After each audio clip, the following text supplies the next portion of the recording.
Consumer TV has followed the crowds of authors, publishers and book lovers of this country to Hay-on-Wye here in Wales, where the literary festival is about to begin. Now, I'm here for a slightly different reason. I'm going to be looking at whether the publishing industry is greening up its act.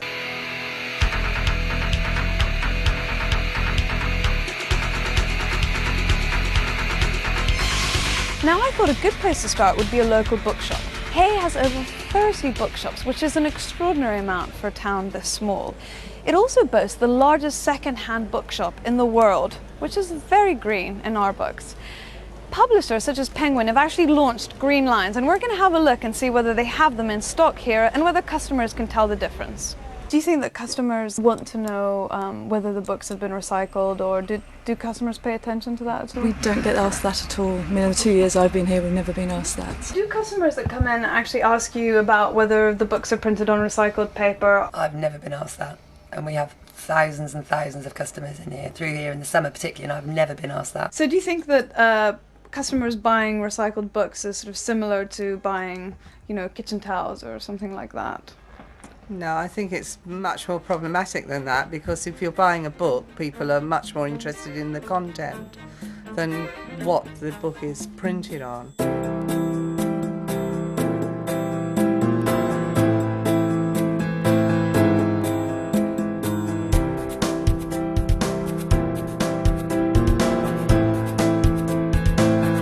I think I can safely say I have never been in so many bookshops in a single day. So I got my hands on the Hay Festival guide. Now, there are a lot of events on, and quite a few of them are actually on green issues. We caught up with an old friend of New Consumer TV, Catherine Hamnett. We asked her how she thought the publishing industry is doing. Green books, as far as I'm concerned, are books that are available on the internet. Talking books are here having a huge boom because it's much cheaper to produce a talking book than a printed book, which is tragic because I think that we all need to know how to read. Green books, Rachel Carson's Silent Spring. If anybody hasn't read that, start there.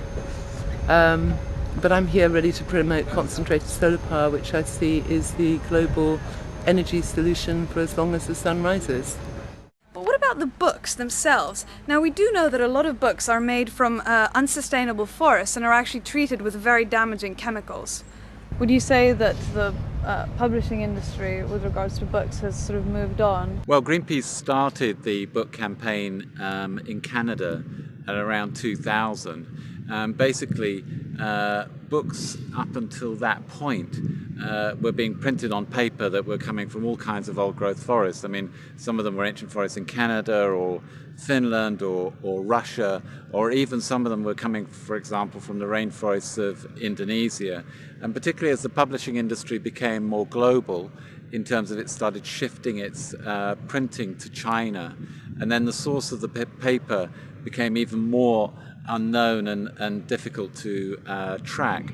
So we launched the campaign to try and get publishers to develop papers that were either recycled in content or that were at least certified by the Forest Stewardship Council, FSC, so that they could guarantee to come from legal and sustainable sources. And in 2005, we came to the Hay Festival. We signed up all the authors just about that came here. They all signed a giant book saying that they wanted their books in future printed on recycled or FSC paper. And that was really a catalyst for getting the publishers to sit up and listen. And some of their authors, like J.K. Rowling, for example, who published with Bloomsbury, are enormously powerful. She made single-handedly Bloomsbury become a very successful company. So, of course, Bloomsbury were going to listen to what she had to say. Now we have all the big publishers, apart from Hachette, pretty much actively engaged in the campaign, and there are many examples now, books on sale in the UK that are printed on 100% recycled paper or printed on FSC certified paper that didn't exist a few years ago. When you actually buy a book, do you look to see if it's made from recycled materials? No, buy it for the contents most of the time. Never even think about it, I'm afraid. No, I don't, no. This is a very heavy book. I'd think twice about buying it, I think. Would it say in the front of it if it was recycled? Yes, it would. It would say on the second page or third page. Yeah, I've never even noticed. No. I must look. We must look. So let's see for ourselves how easy it is to figure out whether one of these books comes from recycled materials or is accredited by the Forest Stewardship Council. There is nothing plastered around the front of Gordon Brown's speeches book, but actually on the third page you can clearly see that it is accredited by the Forest Stewardship Council, the FSC. Now, here on the other hand, confusingly it says that the publisher has made every effort to ensure that the paper does come from a well-managed and sustainable forest, but no FSC sign.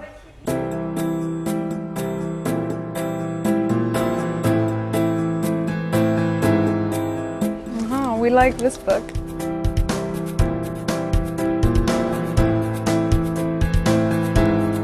With so many second-hand bookshops around town, Hay certainly seems to be one of the greenest book markets in the country. But is the book publishing world as a whole greening up its act? Well, it does look like it, even though it's not a revolution, and customers, even environmentally conscious ones, don't really seem to be paying attention. But with the next Harry Potter book about to come out, recycled, FSC stamped and all, green books are here to stay.